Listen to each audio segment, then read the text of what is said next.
They thought I'd break, that I'd hand over everything the moment they raised their voices, but I didn't. That night, when they threw my suitcase onto the porch and slammed the door in my face, I didn't beg.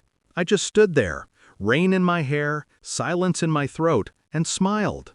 Because for the first time, I finally saw them for what they were, scavengers circling the carcass before it was cold. My grandparents had been the only ones who truly loved me. I grew up in their home, surrounded by laughter, the scent of cedar, and old books. My parents, they were visitors, polite when they needed money, cruel when they didn't.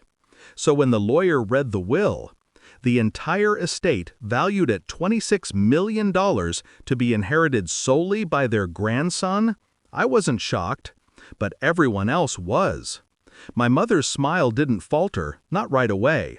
My father's jaw twitched. My uncle laughed, thinking it was a joke. Then the reality sank in, and so did their greed. They surrounded me like lawyers without licenses. "Be reasonable," my mother said. "You don't know how to manage this kind of money." My father added, "We'll hold it in trust. Family money should stay with family." Translation, "Give it to us and maybe we'll let you live in your own house."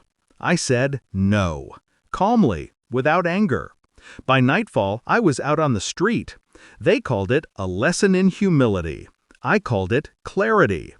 The next morning, I went home. My real home, the estate my grandparents built brick by brick. I hadn't even unpacked before I heard tires on gravel. The whole family had arrived, smug and ready to claim what wasn't theirs. I was ready too, because while they slept peacefully after throwing me out, I'd been making calls.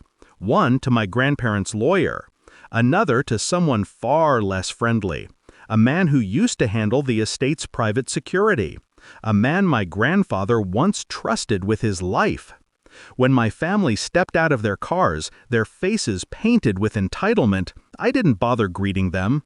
I just opened the door and stood there, and behind me, in the shadow of the grand foyer, stood him, my grandfather's old business partner, former military, quiet, dangerous, the kind of man whose silence carried authority. He didn't say a word, just folded his arms. But that was enough. My father froze mid-step. My uncle's voice cracked. What's he doing here? I let the question hang. Then, evenly, I said, "He's here to enforce the clause." That word, clause, changed everything.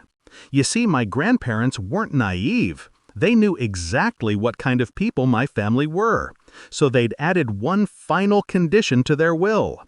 Anyone who attempted to coerce, manipulate, or intimidate me regarding the inheritance would forfeit any future claim to family assets and be subject to legal action for harassment. The lawyer, standing beside the security man, confirmed it. "Mr. Hayes has already provided video evidence," he said smoothly. "Audio, too. The threats made last night are more than enough." My mother paled. "Threats? We didn't—" The lawyer handed her a tablet. "Play." Their voices filled the air. The recording I'd made when they threw me out. Every word, every insult, every demand. My uncle took a step back, shaking his head. "You can't. This isn't—" The lawyer cut him off. "It's binding. The estate is now legally protected. Trespassing will be prosecuted." Then the gates closed. Slowly, deliberately.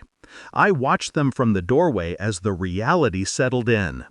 The same people who called me ungrateful now looked like ghosts, hollow, powerless, exposed. My mother tried one last time.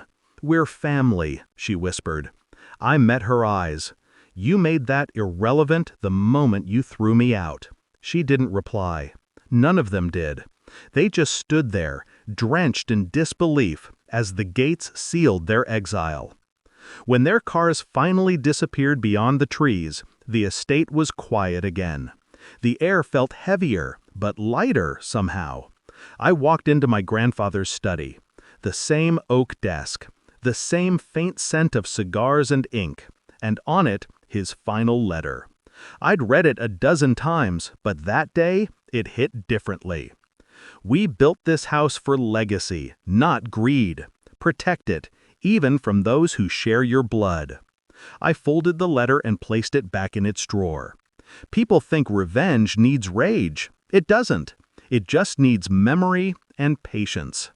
They thought they'd thrown me out for good. They didn't realize they'd just locked themselves out of everything. I didn't take anything from them. I simply enforced what was already mine. And as the storm rolled in that night, I stood by the window, watching the rain trace down the glass, the same rain that had soaked me when they left me homeless. Only this time, I wasn't outside. They were.